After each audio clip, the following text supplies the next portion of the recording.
Los más letales del Pacífico, Kutii-Kukan, los destructores de la Armada Imperial Japonesa.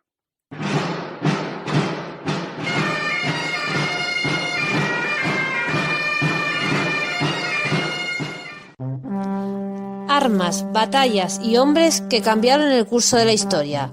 Esto y mucho más en Bellum Artis Historia Militar. Hola a todos, bienvenidos a Bellum Artis Historia Militar. Hoy regresamos a la guerra en el Pacífico, a bordo de un destructor. ¿Y quién mejor que nuestro amigo José Manuel de la Rubia para ser el comandante o capitán de esta embarcación? Hola, José Manuel, ¿qué tal? Hola, buenas noches, aquí estamos otra vez. Pues vamos a hablar de Kutii-Kukan. Esto también tiene nombre de canción, ¿no? Así, Kutii-Kukan, Kutii-Kukan. Estamos ahí en la Feria de Abril. Vamos para allá. La Feria de Abril, que es en mayo. A mí estos japoneses entre el Gochin y el Kutii-Kukan me da mucho juego, la verdad. Sí, pues, curioso. Tiene su coña. Sí, luego hablaremos un poco de los nombres japoneses y todo esto. Sí, ¿de dónde vienen estos nombres? También eso es importante. Sí, exactamente, de dónde vienen, qué significan, sí, porque son muy curiosos. Sí. Pues aquí tenemos la portada de tu libro, Kutii-Kukan, historia y características de los destructores de la Armada Imperial Japonesa en la Guerra del Pacífico. Y como siempre en Bellum Artis, no vamos a hablar de los destructores sin saber lo que eran. Entonces, en vez de hacer una introducción a este programa, hicimos un programa de introducción. Y exactamente. El programa que lo vinculamos con España, ¿no? Porque al final está el asturiano, Villamil, con su y con su destructor, ¿no? Pues ahí tenemos el origen de los destructores hasta la Segunda Guerra Mundial. Porque aquí vamos a hablar en este programa de la Segunda Guerra Mundial, ¿no, José Manuel? Muy bien, sí. Vamos a hablar básicamente de los destructores japoneses, que es de lo que versa el libro y tal. Como yo me he dedicado mucho al tema de la marina japonesa, vamos a hablar de ellos. Y bueno, ya explicamos cuándo nace el destructor, la génesis del destructor, la evolución de los destructores, ¿verdad? Y vamos a enfocarlo sobre todo, claro, como es natural, los destructores que intervienen en la Segunda Guerra Mundial desde el lado del Japón, ¿vale? Si te parece, pues empezamos un poquito. Antes que nada, quiero recordar un poco el hecho, de que los japoneses entran en, como sabemos de sobra, entran en la modernidad, pues a partir de mediados del siglo XIX y se proponen crear una marina potente, ¿no? Entonces, los primeros buques torpederos que crean los japoneses son ya de 1879, son torpederos británicos Yarrow y estos se construyen en Inglaterra, pero luego se mandan a Yokosuka, a Japón, y ahí se ensamblan, ¿no? Que es esto cuando hablamos también de la marina japonesa en otro de los programas, dijimos que era lo habitual. Primero fabrican en el extranjero, luego fabrican en el extranjero y se montan en Japón, y luego ya se fabrican íntegramente en Japón.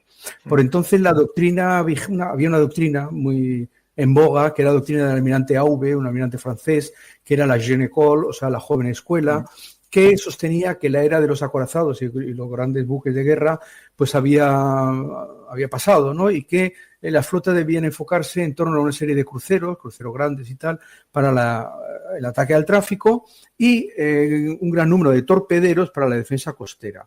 Esta es la doctrina de la Jeune École, que era muy radical. Había otro mucho más radical, que era Gabriel Charmes, que también era francés, que preconizaba la total abolición de los cruceros grandes y los acorazados. Entonces, esta doctrina, claro, le viene muy bien al Japón, por cierto, porque en ese momento, porque almirante Aube es ministro en 1886-1887. Entonces, en ese momento, Japón, un país pequeño, insular, con enemigos teóricamente poderosos, estamos hablando de China, estamos hablando de Japón, incluso estamos hablando de España. De hecho, España pues planteó un poco los programas navales de aquella época, también mirando un poco al Japón. Bueno, pues entonces le venía muy bien, como digo, esta doctrina, porque le facilitaba tener una fuerza naval más o menos por poco dinero, ¿vale? De hecho, en 1885 Japón hace un plan que es el de básicamente intenta crear una escuadra con 3 flotas. Cada una de estas flotas tendría 6 cruceros y 6 cañoneros grandes.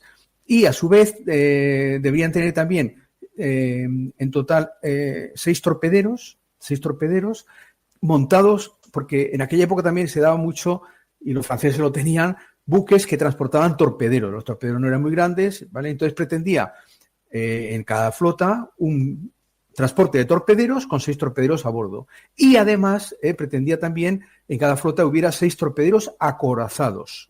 En el programa anterior hablamos del torpedero contra torpedero Kotaka, ¿vale? Lo tenéis, lo vimos en el apartado anterior, está en lo que te mandé en el número 1, está en Kotaka.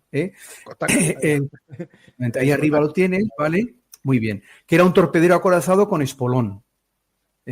Este es el que comentábamos también en su día, que hay autores, sobre todo anglosajones, que pretenden que es el primer destructor, cuando el primer destructor es el destructor español. Este es un torpedero acorazado con espolón, que no tuvo mucho éxito. En total, como digo, en 1885-88, los japoneses construyen unos 44 torpederos aproximadamente. Básicamente son torpederos franceses Normand, de la clase Normand, aunque también tienen algunos alemanes de la clase Shihau. Los torpederos estos, la primera intervención que tienen es en la guerra chino-japonesa, en 1895, si no recuerdo mal. En esta guerra chino-japonesa se da los torpederos. ¿Te está gustando este episodio? Hazte fan en iVoox para acceder a este y al resto de sus episodios extra desde otras aplicaciones de escucha.